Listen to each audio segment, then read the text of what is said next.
perwakilan atas nama pimpinan, mohon maaf apabila itu memang sudah terjadi.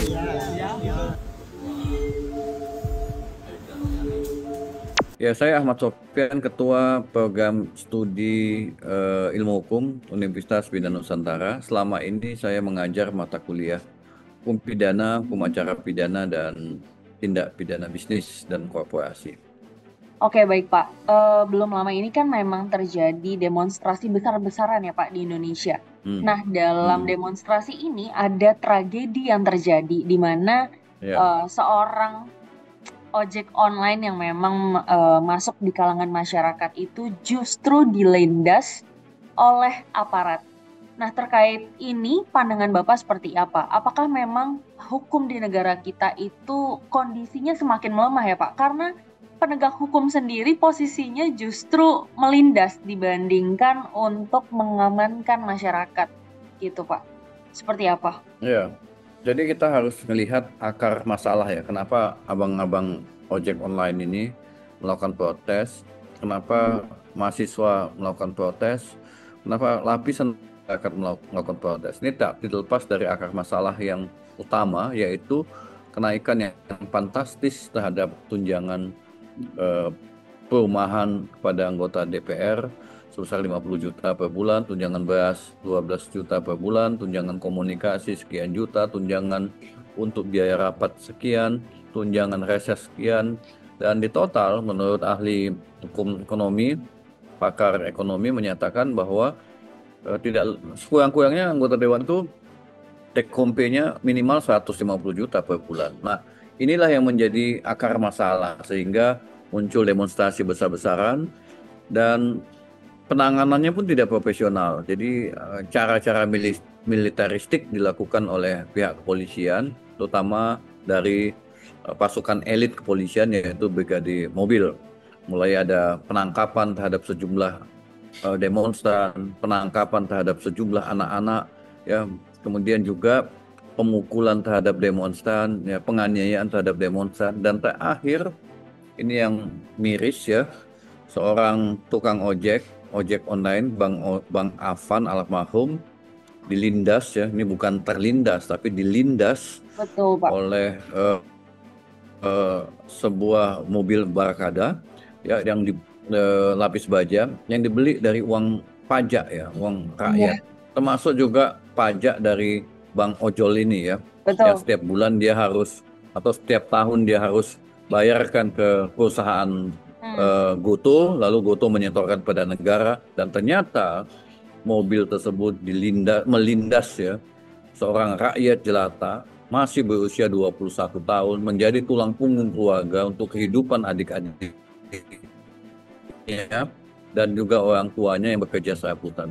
Ini menunjukkan bahwa betapa buruknya ya penanganan demonstrasi, penanganan penyampaian pendapat yang dijamin oleh undang-undang terhadap seorang yang sekedar ya berjuang ya dan protes ya terhadap ketidakadilan kenaikan yang fantastis terhadap anggota DPR, dan mereka hanya mendapatkan ya mungkin tidak sampai 50.000 per hari ya, tapi itu sudah luar biasa, dan kesenjangan yang luar biasa yang mereka lihat itulah yang menyebabkan abang-abang ojek ini melakukan ikut serta dalam menyampaikan pendapatnya, malah dilindas oleh mobil, yang mobil itu adalah uang rakyat ya, yang dipergunakan untuk membunuh warganya sendiri.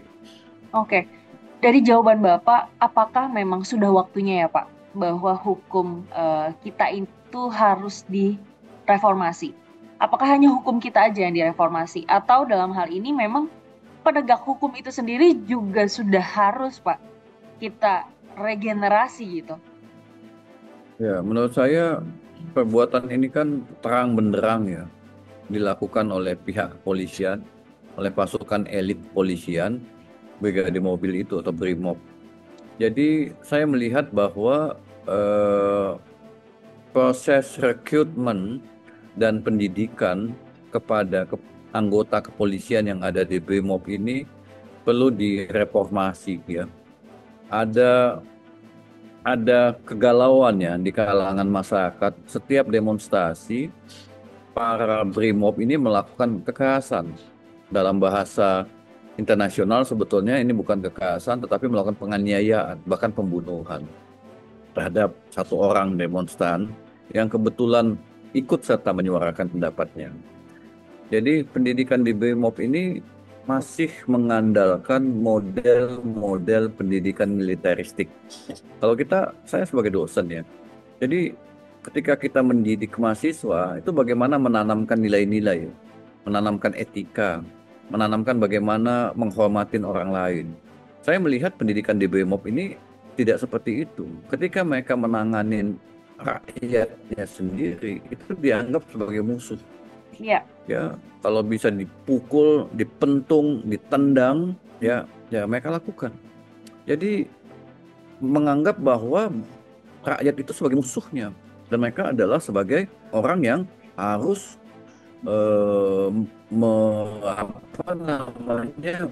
membasmi musuh-musuh itu. Jadi rakyat yang musuh, orang yang berbeda pendapat yang musuh.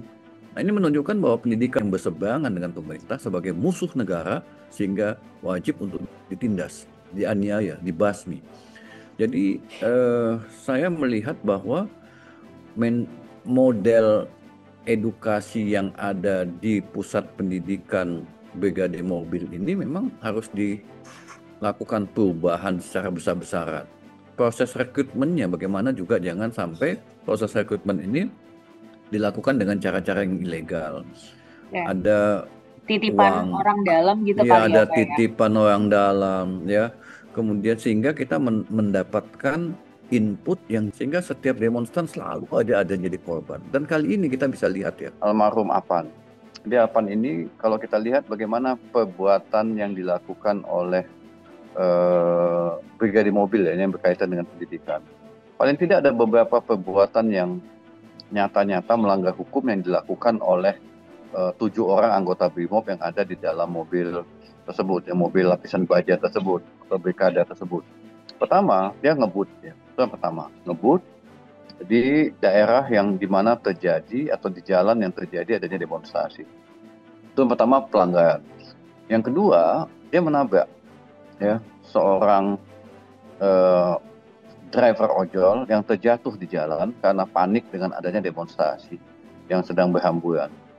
Nah, ketika jatuh dia tabrak. Jadi orang yang jatuh itu ditabrak, dilindas, ditabrak dulu ya. Setelah ditabrak itu bukannya mundur ya atau keluar untuk melihat rakyat yang ditabrak tadi atau driver ojol yang ditabrak, tapi malah melanjutkan. Ya, enggak, melindas. Ya, yang ketiga, perbuatan yang dilakukan adalah melindas. Melindas dengan 2 ban depan dan belakang. Setelah itu jelas ya perbuatan yang ketiga yang salah dilakukan. Yang keempat adalah kabur. Jadi ada 4 perbuatan yang melanggar hukum yang dilakukan oleh 7 orang anggota BRIMOB tersebut. Jadi ngebut, tabrak, melindas, dan kabur. Ini apa artinya? Ini menunjukkan bahwa pendidikan di BRIMOB itu pertama tidak diajarkan bagaimana patuh dengan hukum. Yang kedua, bagaimana mereka harusnya melindungi masyarakat. Dan yang ketiga, tidak bertanggung jawab. Dan keempat adalah melakukan perbuatan pidana. Jadi sudah melakukan perbuatan pidana, saya tidak tahu apa yang ada dalam otak ke-7 orang tersebut. Atau kalau kita bilang ada 2 orang ya yang ada di depan, apa yang ada di dalam otak mereka ketika nabrak. Lalu kabur, melindas atau kabur. Iya. Ya. Apakah mereka takut? Misalnya nggak takut karena ada kerumunan, karena mereka melakukan tabrak lari. Itu kalau mereka takut, itu kan menunjukkan bahwa mereka tidak punya responsibility.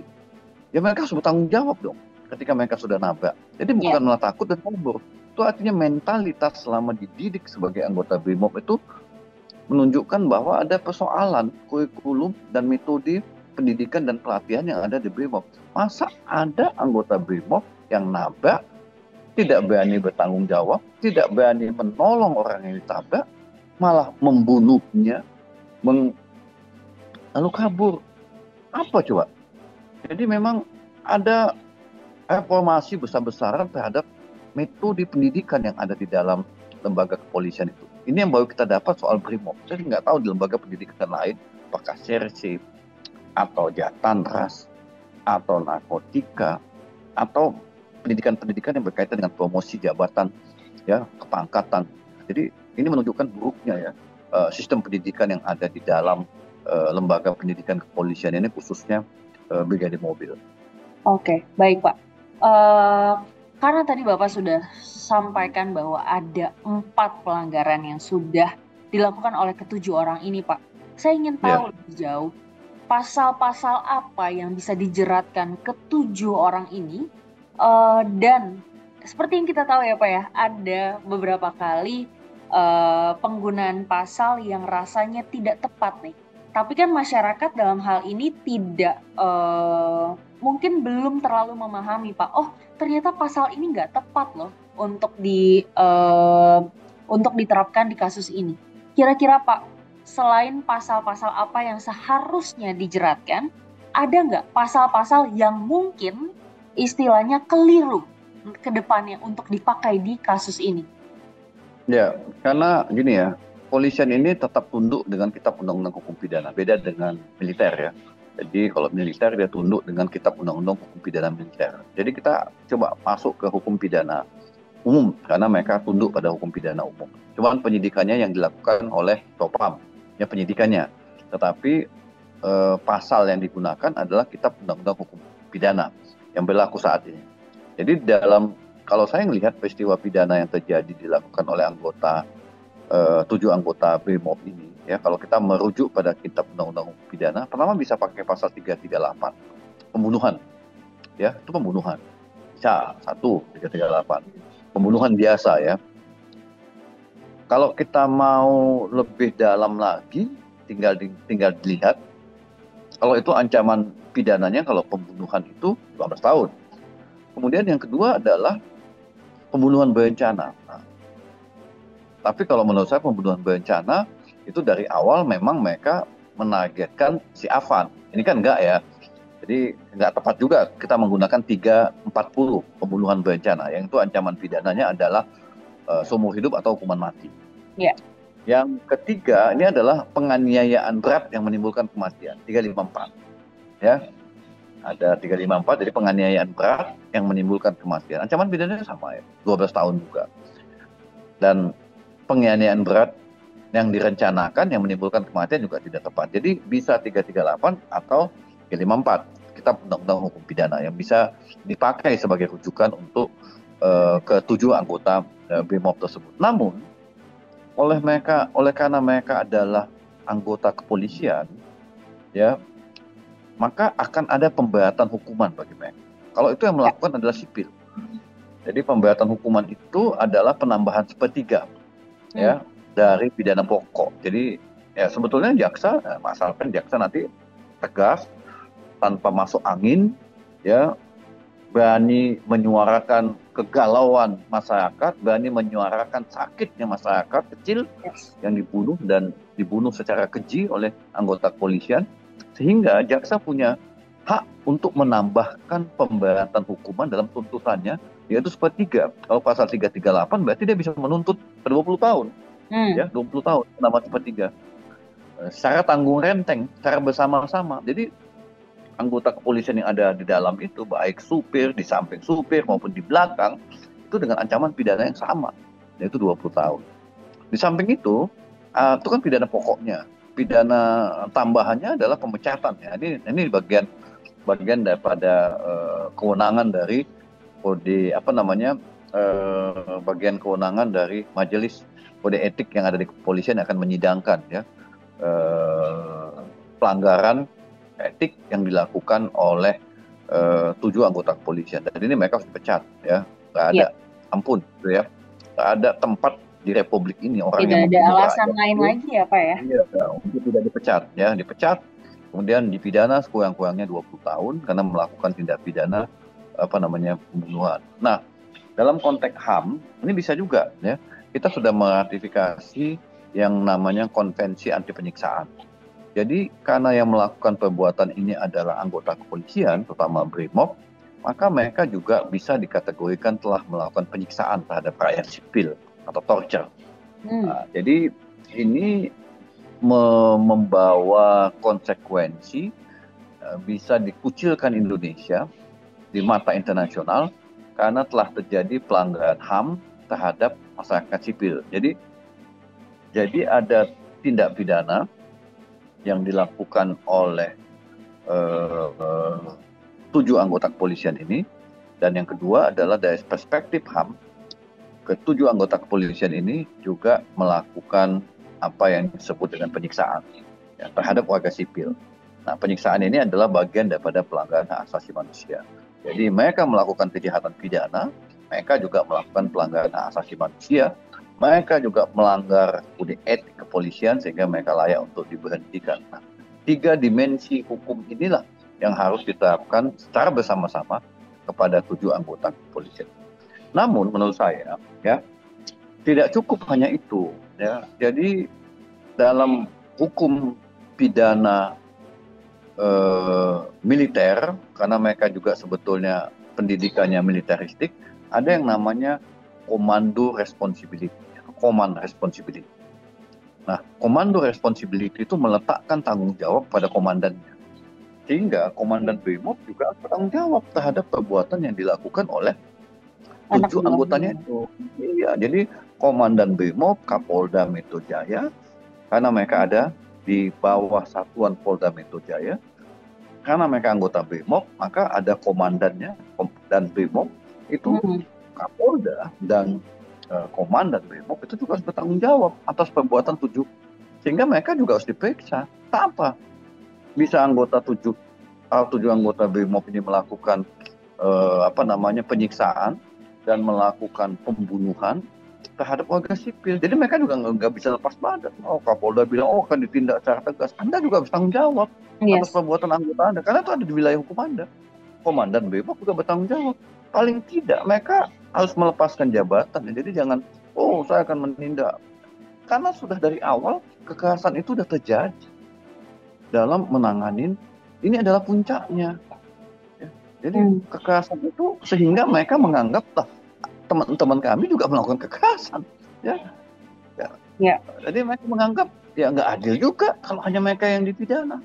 Jadi anggota-anggota BRIMOB lainnya yang juga melakukan penyiksaan terhadap warga sipil itu juga harus diperiksa.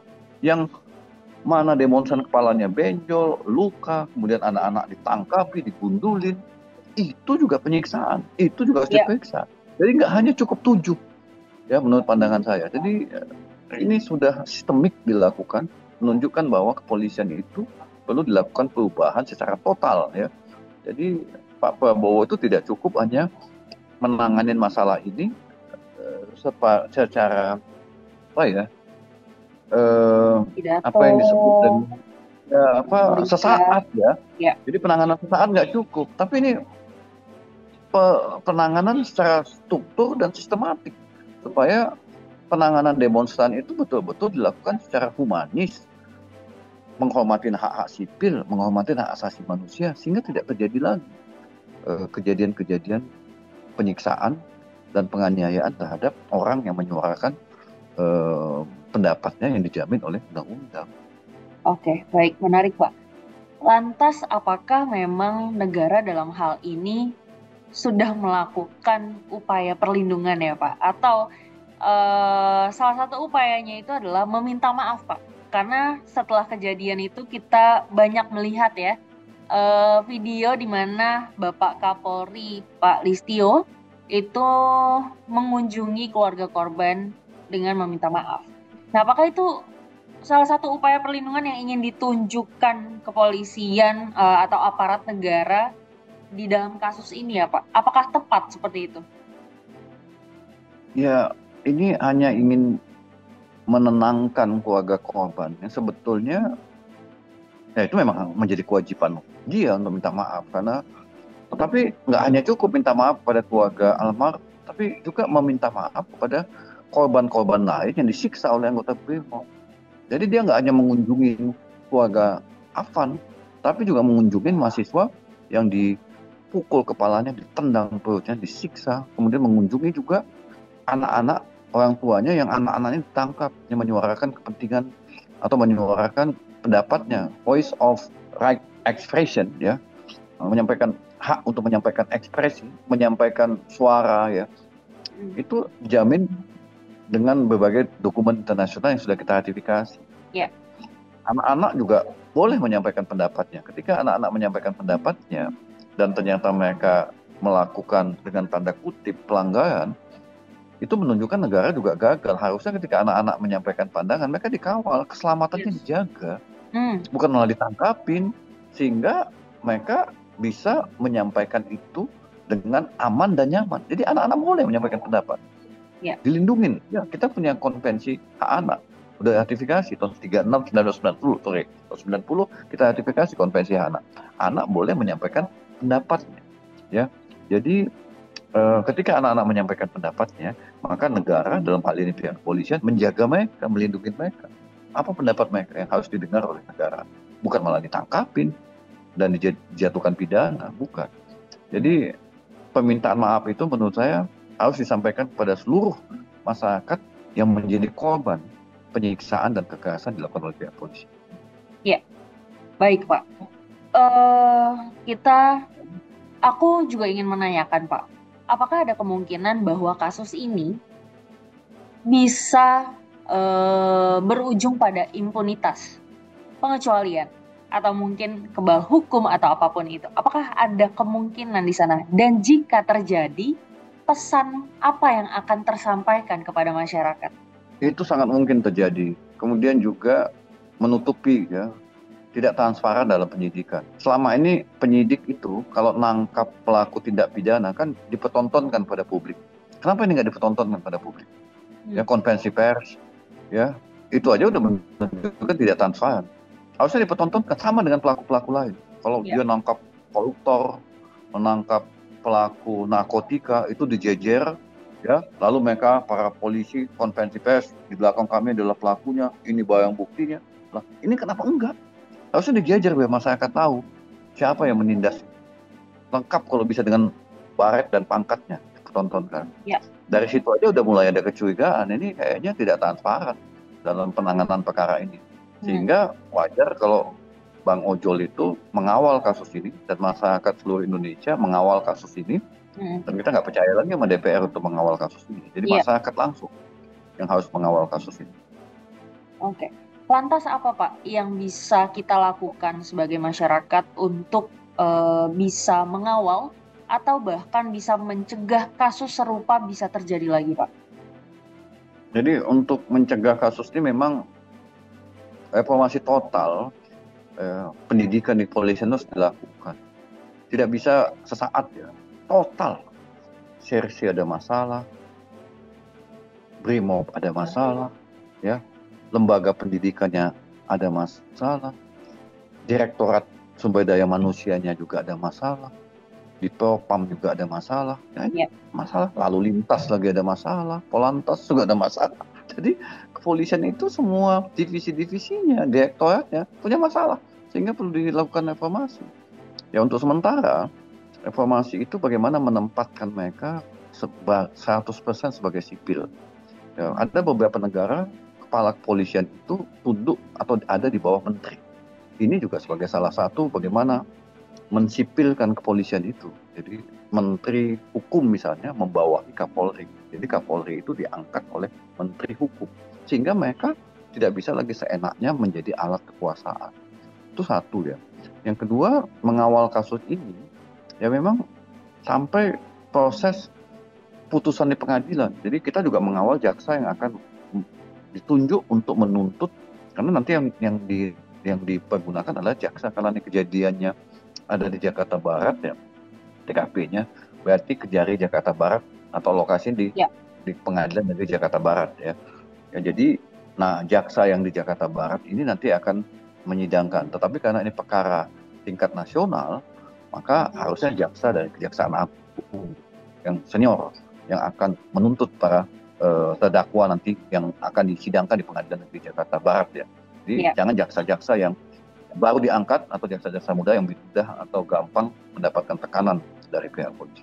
Baik Pak, pastinya kita akan mengawal terus ya Pak, karena memang sudah begitu miris untuk kondisi pemerintahan kita saat ini, di mana masyarakat yang pada dasarnya itu memilih para pemimpinnya justru mendapat tindak laku seperti ini gitu. Mungkin kita doakan juga untuk almarhum beserta keluarga Pak. Semoga amal ibadahnya dapat diterima. Semoga hukum juga bisa ditindak seadil-adilnya ya Pak. Ya, Baik, amin. terima Semoga. kasih banyak Pak Ahmad Terima Sofian kasih. untuk Ya, diskusinya kali Valencia, ini. terima kasih. Ya. Terima kasih Bapak.